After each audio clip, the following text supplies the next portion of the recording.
How do you decide what is truly important to pursue, okay? It's kind of a vague question because what are you pursuing? I mean, in your days off, when you're in your leisure time, it probably means like your career or what's important to you or what matters. I'm going to try and look at it from that angle because I can't tell you what to pursue in your daily life, what gives you pleasure. But I do know this, we humans don't operate by instinct. We operate by thinking, by rationality, by our willpower. So we're not directed. So we don't wake up in the morning like an animal might that has its needs that it's going to take care of. It doesn't have to think, it just does what it does. We have to think, we have to go, what am I going to do today? You know, where am I going to go? Who am I going to see? I mean, if it's not in your work, or even if it's your work, how am I going to get to work? What am I going to do? And that kind of freedom can be overwhelming, right? And it can actually be very frustrating and very paralyzing. I know, as an analogy, as someone who's slightly OCD, I have to admit, if I go to the market and there's like 1,000 products I have to choose from, it drives me crazy. I have to think too much. I can't decide which one I like. And so life is very difficult when you don't have any direction, when you don't have any filter telling you what matters, what's important, and what's not important, because there's so many things to choose from out there in the world today, particularly now. So the critical thing you want is to know the most important thing that you're pursuing in life, which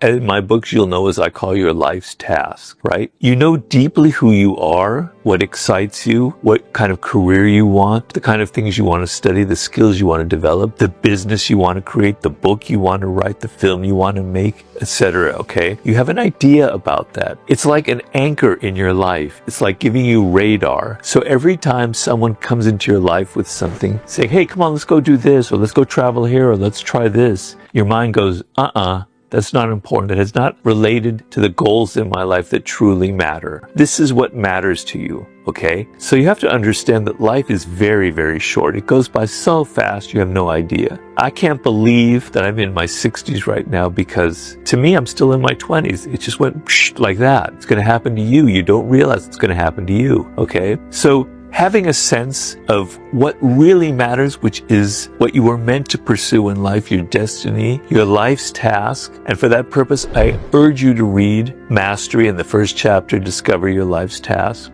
Without that sense, you're going to be floundering, you're going to be wandering, you're not going to know what your priorities are, what really matters, what not to waste time on, okay? Because we live in a culture with an infinite variety of distraction, and that's our danger. That's really the danger. You know, you get on the internet, you click, click, click, you're going here, all these different places, right? And you're not focused. You can waste your time on 1,000 different things. It's destructive. It's destroying your brain. It's like sugar. It's rotting out your system because you're not able to focus. You're not able to prioritize. You don't understand what matters, what's trivial, what's banal, and what really matters.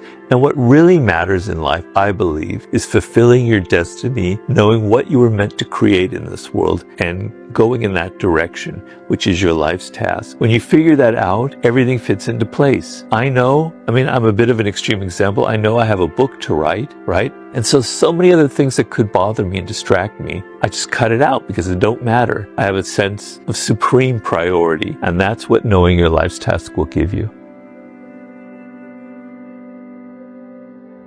Your life's task, as I call it, is to return to those inclinations and to that uniqueness that marked each and every one of you at birth. At whatever age you find yourself, you must reflect back upon those earliest inclinations. You must look at those subjects in the present that continue to spark that childlike, intense curiosity in you. And you must look at those subjects and activities that you've been forced to do over the past few years that repel you, that have no emotional resonance. Based on these reflections, you determine a direction you must take: writing, or music, or a particular branch of science, or a form of business or public service.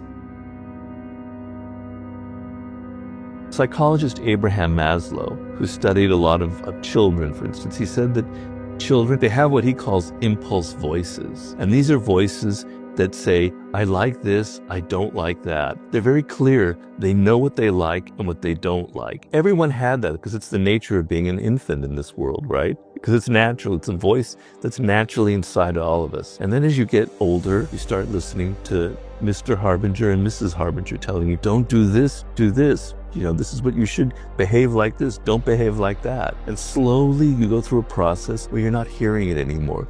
You're hearing what teachers tell you. You're hearing what parents tell you. You're hearing what peers are telling you about what's cool, what's not cool. I'm talking about like your career, what you were meant to do. And then you arrive, you're 18, 19 years old, and you haven't a clue because you can't hear that voice anymore. And you're going to try this, that, the other, not based on things that are deep inside of you, but based on what other people have told you should do or what they think is cool. The people who really get far in life, who really achieve something, it's not that they're so goal-driven. They don't think, I want to become a master, I want to write this great book. They're actually people who enjoy the process of their work. Like, I enjoy putting the book together, researching and building it. If all I thought about was the end and getting money and attention and being on Barry Kubrick, it wouldn't work. You have to actually literally enjoy the details that are involved in your work. And how do you do that? Well, you choose a career that at least excites you in some way, where you can handle the setbacks, the tedium, the practice, the boring hours. It's inevitable. If you want to be a great violinist, you're not going to be born that way. You have to put in the 10,000, the 20,000 hours. And the more you do it, the more pleasurable it becomes. The more pleasurable it becomes, the harder you practice.